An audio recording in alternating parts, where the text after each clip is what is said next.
probably 80, as you've noted, for water mains, probably a good average. When you're into treatment facilities, filters and such, depending on it, are basically 20 years, pipes, pumps 20 years, but then the superstructure, probably 80 years. So if you break them down, and even buildings need significant expenditures after 20 years, but the outside frame will last 100 plus. So okay, thank it's you. all over the place. Can I ask you to change to the other chart, the first chart you showed? Right there.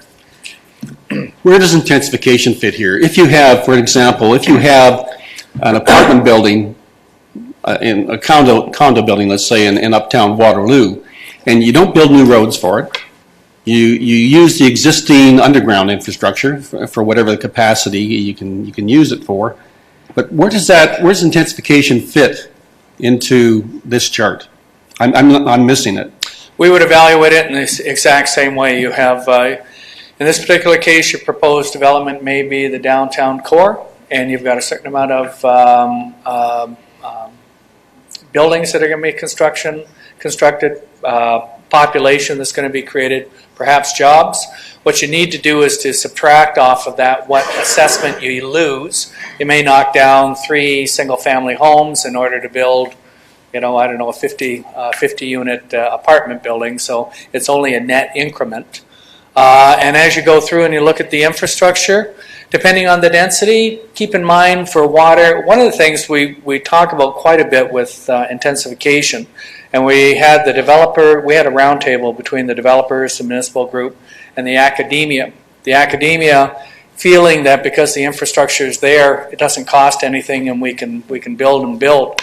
The reality is that when you talk to an engineer and say, here's the development we're going to build, they do their calculations and maybe they build a little extra cushion in there. The reality is they may only have like a 10-inch pipe. When you're building all of these high-density buildings, it can't take it. So you have to tear up the infrastructure. The thought that it's there is a nice thought, but it's only if you do a marginal level of intensification. If you do a lot of intensification, you have to tear this up. These are issues we're dealing with. We did an exercise, I think 7 years ago with Guelph, where they're focusing the whole downtown core. Everything's 2 stories. They want the equivalent of 30 10-story apartments in the downtown core. The infrastructure won't take it. And it's the same thing when we look at Mississauga. Peel is going to have to spend several $100 million. They're basically peaking in the downtown, and we're going to have to spend several $100 million to get the infrastructure fixed up in order to accommodate the growth. It's the same thing here, Councillor. It's all part of this evaluation. It's just how we turn our minds to what the impacts are in the infrastructure. A lot of the infrastructure, when you look at the revenues here, it's not 100% growth related anymore because we're replacing existing. So there's a deduction. So it actually can have a greater impact actually onto your water and wastewater rates.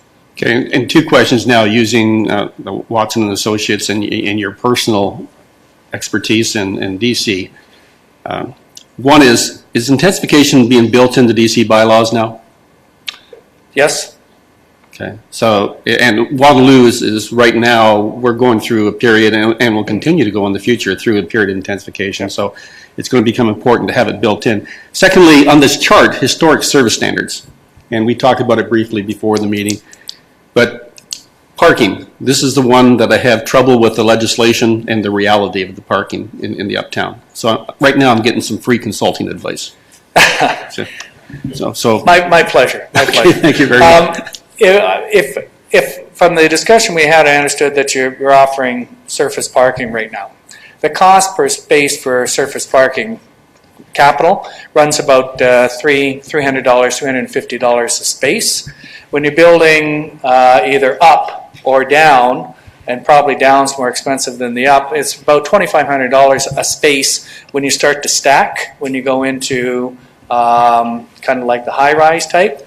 And I think it's a little more expensive when you go down because you have to do all the excavation. So our service standards, when we take a look, you have to, what you charge in the future is no higher than the average over the past 10 years.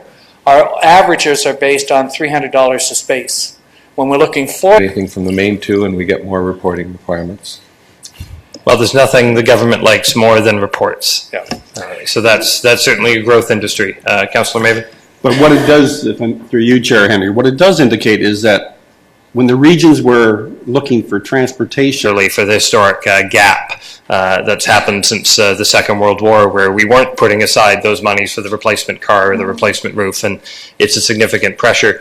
But also that we have a responsibility during each and every budget that we look at to look at the green boxes and make sure that when we are getting infrastructure pieces, that we're accounting for and looking at the operating, so that we don't grow our problem both on the operating side and on the capital side. The infrastructure gap we talk about is only on the capital side, but we can get into a gap on the green boxes as well if we're not careful. So thank you. Appreciate the time, Mr. Ormson. And then we'll, after Ron, then we'll loop back to Philippa's report writ large, and then we'll go to the other reports, and then we'll get into the main event.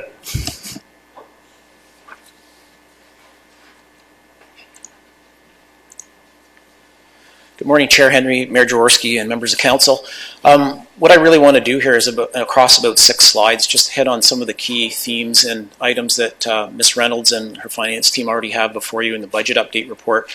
And also look at the diagram on the right-hand side that shows the initiation stage. That's, in a sense, where we are today. So after council gives its blessing to individual lines of budget items, excuse me, city staff move forward in the planning process, so we start looking at scoping projects in more detail, developing terms of reference, specifications, and items that we can take into the procurement phase. Once we complete the procurement of consultants and contractors, that's where we get into the execution part. We're actually seeing construction happen in the field and things coming together and across a range of different capital projects. And then we move into the closure phase, which is looking at final inspections, looking at warranty, verification work, and doing the final closeout on the financial piece. And getting back to the start where we are here, the initiation phase is really a very long-term process. So all the capital budget sheets you have before you, most of them have been developed over a series of years, whether through master plans or background studies or needs assessments. They're generated by staff on a cumulative basis to try and keep track of all the different types of capital needs that we want to account for